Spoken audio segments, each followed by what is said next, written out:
கேரன் தன்னை நோக்கி வானிலிருந்து இறங்கி வருவதைக் கண்ட காப்ஃபெயிலின் முகத்தில் இயலாமையும் அடக்க முடியாத ஆத்திரமும் தெரிந்தன.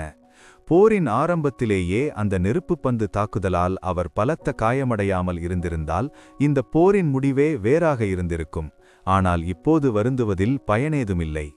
தரைப்பிணைப்புச் சங்கிலிகள். காப்ஃபெயில் தனது வலியை பொறுத்துக்கொண்டு முகம் வெளுக்க ஒரு கடினமான மந்திரத்தை உச்சரித்தார். அடுத்த நொடி நிலத்திலிருந்து எஃகு போன்ற வலிமையான மந்திரச் சங்கிலிகள் சீறி பாய்ந்து வந்து கேரனின் கால்களையும் இறக்கைகளையும் இறுக்கிக் கட்டின. அந்தச் சங்கிலிகளின் மறுமுனை பூமியின் ஆழத்தில் ஆணியடிக்கப்பட்டது போல பதிந்திருந்தது. இது 4ஆம் வட்ட பாதுகாப்பு மந்திரமான தரைப்பிணைப்புச் சங்கிலிகள். இது மின்னல் வேகத்தில் தாக்கும் இயல்புடையது என்பதால் கேரனால் இதிலிருந்து தப்பிக்க முடியவில்லை. அந்தச் சங்கிலிகள் கேரனை தரையை நோக்கி இழுத்து அவனது அசைவுகளை முழுவதுமாக முடக்கின. தப்பியோடும் மனிதர்கள். கேரனை சங்கிலிகளால் பிணைத்த அதே வேளையில் காப்ஃபெயில் ஒரு மந்திரச் சுருளை கிழித்தார். அதிலிருந்து வெளிப்பட்ட ஒரு பிரம்மாண்டமான அதிர்வு அலை சுற்றியிருந்த கேரனின் படைவீரர்களை தூக்கி எறிந்தது. காப்ஃபெயில் உரக்கக் கத்தினார், "ஓடுங்கள்!" சுற்றியிருந்த வீரர்கள் ஒரு கணம் கூட தயங்கவில்லை. அந்த அதிர்வு அலை ஏற்படுத்திய குழப்பத்தை பயன்படுத்தி அவர்கள் அனைவரும் வெவ்வேறு திசைகளில் சிதறியோடத் தொடங்கினர்.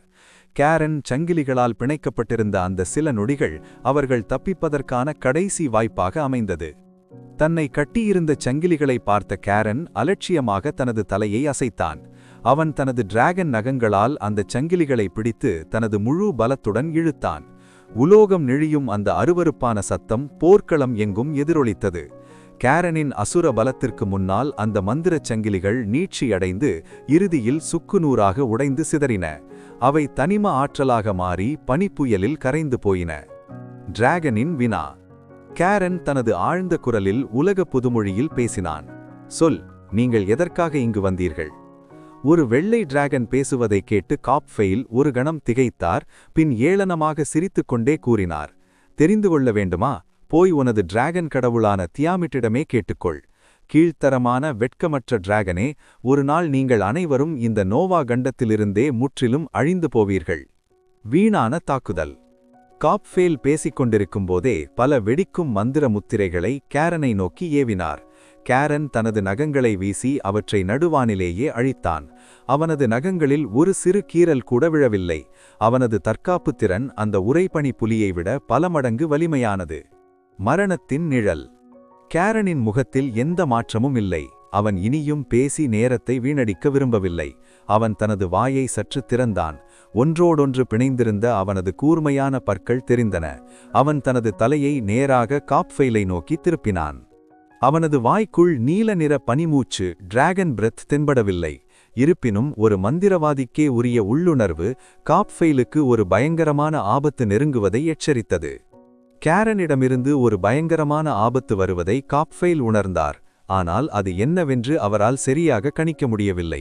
தன்னை சுற்றி நிற்கும் அந்த உக்கிரமான வெள்ளை டிராகன், கொடூரமான ஓகர்கள் மற்றும் பனிப்புலி ஆகியவற்றை அவர் ஒருமுறை பார்த்தார். பின் ஒரு ஆழ்ந்த மூச்சை இழுத்துக்கொண்டு தனது கடைசி மந்திரத்தை ஏவத் தொடங்கினார். அவரது உடலை சுற்றி ஒரு பிரகாசமான நீல நிற ஆன்மீக ஒளி உருவானது. அது அவரை ஒரு வெளிப்படையான நீல படிகத்திற்குள் பூட்டியது போன்ற ஒரு மந்திரக் கவசத்தை உருவாக்கியது. இது பிரத்யேகமாக வெள்ளை டிராகனின் பனிமூச்சிலிருந்து தப்பிக்க வடிவமைக்கப்பட்ட ஒரு மந்திரக் கிடையம். காலத்தை திருடும் மூச்சு. ஆனால் கேரன் தனது வாயிலிருந்து எதை ஏவினான் என்பது யாருடைய கண்ணுக்கும் தெரியவில்லை. அது கண்ணுக்கு தெரியாத, தொட்டு உணர முடியாத காலத்தை திருடும் மூச்சு. அந்த மூச்சு காற்றில் பாய்ந்து சென்றபோது அதன் வழியிலிருந்த பனித்துகள்கள் ஒரு நிமிடத்தில் மறைந்து போயின. அவை உருகவில்லை, மாறாக அந்த இடத்திலே அவை இருந்ததற்கான சுவடே மறைந்து போனது. காற்றில் ஒரு விசித்திரமான வெற்றிடப்பாதை உருவானது. இந்த காட்சியை கண்ட காப்ஃபெயிலின் முகம் விளறியது. அவரது இதயம் அச்சத்தால் துடித்தது. அடுத்த கணமே அந்த திருடப்பட்ட காலத்தின் மூச்சு காப்ஃபெயிலை முழுவதுமாக சூழ்ந்தது. பயனுற்ற மந்திர கவசம். அவர் பெரும் நம்பிக்கையுடன் உருவாக்கியிருந்த அந்த நீல படிக கவசம் கேரனின் கால மூச்சை தடுக்க தவறியது. அது ஒரு மெல்லிய துணியைப் போல துளைக்கப்பட்டது. காப்ஃபெயிலின் முகத்தில் திடீரென ஆழமான சுருக்கங்கள் தோன்றின. சற்று முன்பு வரை ஓரளவுக்கு பொலிவுடன் இருந்த அவரது தோல் பல ஆண்டுகள் முதுமையடைந்தது போல உடனடியாக தளர்ந்து தொங்கியது. ஒரு நிமிடத்தில் அவரது தலைமுடி நரைத்து வெண்மையாக மாறியது. தனது உடல் இவ்வளவு வேகமாக முதுமையடைவதை உணர்ந்த காப்ஃபைலின் முகம் மரண பயத்தில் உறைந்தது. ஆனால் அந்த பயத்தை காட்டக்கூட அவருக்கு நேரம் கிடைக்கவில்லை. அவரது உடலில் இருந்த மந்திர ஆற்றல் மானா வற்றி போனது. உடல் உறுப்புகள் ஒவ்வொன்றாக செயலிழந்தன. அவரது அறிவு மழுந்து சிந்தை குழம்பியது. சில நிமிடங்களில் ஒரு தேர்ந்த மந்திரவாதிக்கே உரிய அந்த அறிவுச் சுடர் அவரது கண்களிலிருந்து முற்றிலும் மறைந்து போனது. முதுமையின் சாபம். கேரனின் காலத்தை திருடும் மூச்சு டிராகன் பிரெத் காப்ஃபெயில் போன்ற முதியவர்களுக்கு மிகவும் ஆபத்தானது. நீண்ட ஆயுளுள்ள டிராகன்கள் அல்லது எல்ஃபுகள் போன்ற உயிரினங்களுக்கு இது குறைந்த பாதிப்பையே தரும். ஆனால் ஏற்கனவே முதுமையின் விளிம்பில் இருந்த காப்ஃபெயிலின் உடல் அந்த மந்திரத்தின் வேகத்தை தாங்க முடியாமல் சிதைந்தது. முற்றிலும் வற்றிப்போன காப்ஃபெயிலின் உடல் தனது மந்திர பாதுகாப்பை இழந்தது. சுற்றி இருந்த கடும் பனிக்காற்று அவரை தாக்கியது. காற்றில் தத்தளிக்கும் மெழுகுவர்த்தி அணைவது போல அவரது உயிர் பிரிந்தது. அவரது உலர்ந்த உடல் ஒரு மரக்கட்டை போல பனிக்குள் சத்தமில்லாமல் விழுந்தது. வெற்றிக்கு பின் ஒரு புதிய சலசலப்பு. கேரன் தனது பார்வையை விலக்கிக் கொண்டான். காப்ஃபெயிலின் உடலில் சேதமடையாமல் இருந்த மந்திரக் கருவிகளை ஒவ்வொன்றாக கழற்றி அவற்றை சிறிது நேரம் ஆராய்ந்துவிட்டு தனது சேமிப்பில் பத்திரப்படுத்தினான். பின்னர் சிதறியோடும் மற்ற மனிதர்களை பார்த்தான். கேரனின் படைவீரர்கள் அவர்களை வேட்டையாடிக் கொண்டிருந்தனர். அதே சமயம் வானில் தனது விளையாட்டுகளை முடித்துக்கொண்ட டிராகன் பெண்மணி கேரனை நோக்கி பறந்து வந்தாள். கேரனின் உடலில் காயங்கள் ஏதும் இல்லாததைக் கண்டு ஒரு முறை மூச்சை உஷ்ணமாக வெளியிட்ட பிறகு மெல்லிய குரலில் சொன்னாள், கேரன், போரில் கிடைத்த செல்வங்களை பகிர்ந்து கொள்வதில் உள்ள நிபந்தனைகளை இப்போது நான் மாற்ற விரும்புகிறேன். கேரன் மெல்ல திரும்பி அவளை பார்த்தான். அவனது கண்கள் அந்த பனிக்கடலை போல குளிர்ந்திருந்தன. கேரன் தனது தலையை திருப்பி அந்த வெள்ளை டிராகன் பெண்மணியை பார்த்தான். கேரனுடன் ஒப்பிடும்போது சாலியாவின் நிலை மிகவும் பரிதாபமாக இருந்தது. அவளது உடல் முழுவதும் காயங்கள், பல இடங்களில் செதில்கள் உடைந்திருந்தன. காய்ந்த இரத்தக் கரைகள் அவளை ஒரு போரில் அடிபட்ட வீரன் போல காட்டின. போரின் தொடக்கத்தில் அனைத்து எதிரிகளின் கவனமும் அவள் மீது இருந்ததாலும் அவர்கள் அதிகப்படியான நெருப்புத் தாக்குதல்களை அவள் மீது ஏவியதாலுமே இந்த நிலை ஏற்பட்டது. ராஷா கேரனை தாக்கச் சென்ற பிறகுதான் அவளுக்கு சற்று நிம்மதி கிடைத்தது. பரிதாப நாடகம்.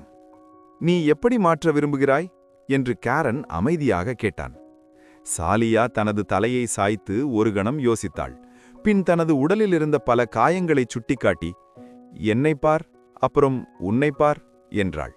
ஒரு சிறு இடைவேளைக்கு பிறகு தான் மிகவும் பாவம் என்பது போலவும் அதே சமயம் மிரட்டுவது போலவும் முகத்தை வைத்துக்கொண்டு சொன்னாள், நான் மிக கடுமையாக காயமடைந்துள்ளேன். கிட்டத்தட்ட செத்தே போயிருப்பேன். எனக்கு போதியளவு கொள்ளைப் பொருட்கள் கிடைக்காவிட்டால் நான்... மாறிய வேகம். கேரனின் கண்கள் சுருங்கின. நீ என்ன செய்வாய் என்று அழுத்தமாக கேட்டான். சாலியா தனது கோரை பற்களை காட்டி ஏதோ மிரட்டலாக சொல்ல வந்தாள். ஆனால் கேரனின் அந்த ஊடுருவும் பார்வையை சந்தித்த அந்த நொடியில் தான் அவனுக்கு இணையானவள் இல்லை என்பது அவளுக்கு நினைவுக்கு வந்தது.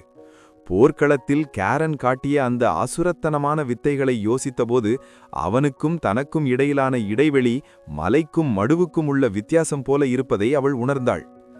எப்பேற்பட்ட ஒரு அரக்க டிராகனுடன் பிறந்திருக்கிறேன் என்று மனதிற்குள் நினைத்தபடி பயத்தில் தனது கழுத்தை சுருக்கிக் கொண்டாள்.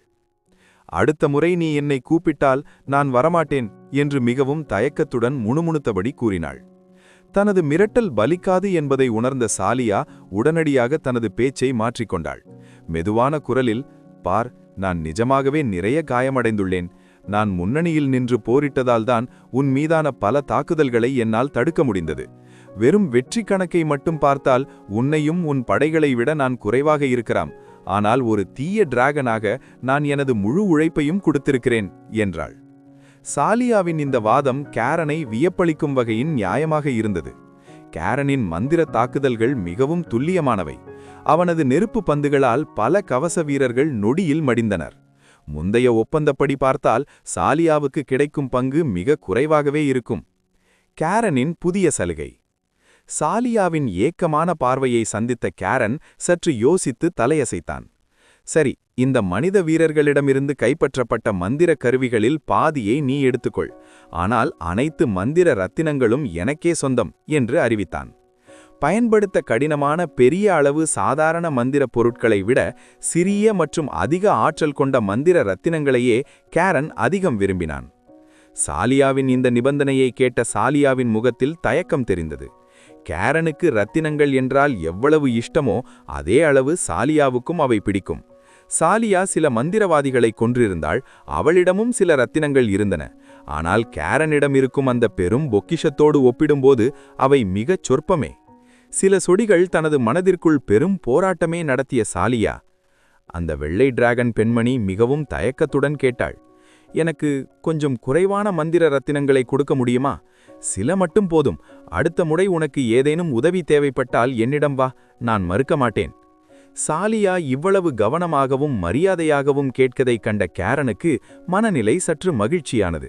அவன் சிறிது நேரம் யோசித்துவிட்டு, சரி, ஆனால் என்னால் உனக்கு ஒரே ஒரு ரத்தினம் மட்டுமே தர முடியும். அந்த ஒன்று நான் முன்னதாக உன்னிடமிருந்து வாங்கிய கடனை திருப்பித் தருவது போல இருக்கும் என்றான். பரிதாப நாடகம். கேரன் இவ்வளவு எளிதாக சம்மதித்ததைக் கண்ட சாலியா அவன் மென்மையானவன் என்று தவறாக கணக்கிட்டாள். உடனடியாக பரிதாபமாக முகத்தை வைத்துக்கொண்டு கண்களை சிமிட்டிபடி சோகமாக கூறினாள், ஒன்று என்பது மிக குறைவு. தயவு செய்து இன்னும் கொஞ்சம் கொடு. நான் எனது இடத்திலிருந்து விரட்டப்பட்டேன், போரில் பலத்த காயமடைந்தேன். அது மட்டுமல்லாமல் நான் வளர்க்க வேண்டிய அந்த 3 எரிச்சலூட்டும் குட்டி டிராகன்கள் வேறு இருக்கின்றன. இதை சொல்லும்போது அவள் தற்செயலாக தனது கால்களை அசைப்பது போல காட்டி ராஷாவால் ஏற்பட்ட காயத்தை அவனுக்கு துல்லியமாக காட்டினாள். அதிக ரத்தினங்களை பெறுவதற்காக அந்த துஷ்ட டிராகன் பெண்மணி தனது வழக்கமான மோசமான குணத்தை விட்டுவிட்டு தனது மகனிடம் பரிதாபமாக நடிக்க துணிந்தாள். கேரனின் எச்சரிக்கை. இன்னும் அதிக பொருட்களை கொடுத்தால் அவள் என்னை அப்பா என்று கூட அழைக்க தயங்க மாட்டாள் என்று கேரன் சந்தேகித்தான்.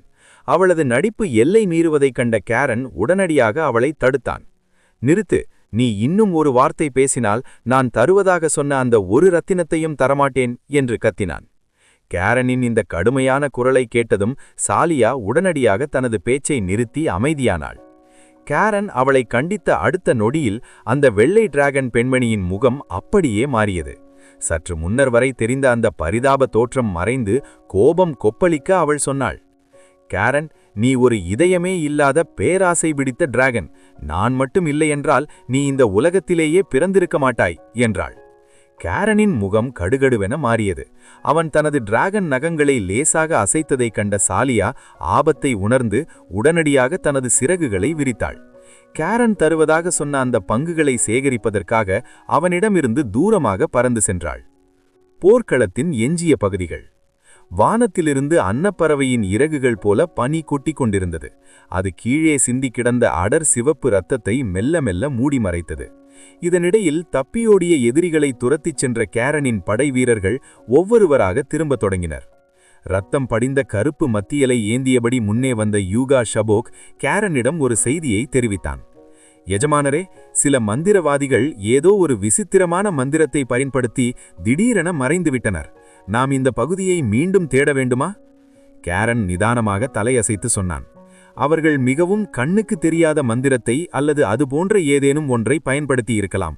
நமது வெள்ளை வேட்டை நாய்களை அனுப்பி தேடச் சொல்லுங்கள். அவற்றின் மோப்ப சக்தி மிகவும் கூர்மையானது. அவை சிறந்த தடயம் அறிபவை. கேரனின் உத்தரவின்படி சில வீரர்கள் தப்பியோடியவர்களை தேடிச் சென்றனர். மற்றவர்கள் போர்க்களத்தை சுத்தம் செய்யவும் விலையுயர்ந்த பொருட்களை சேகரிக்கவும் தொடங்கினர்.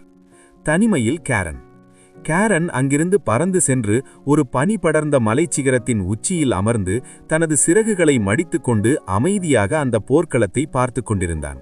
அவனது மனதில் அடுத்த கட்ட நிலைகள் ஓடிக்கொண்டிருந்தன.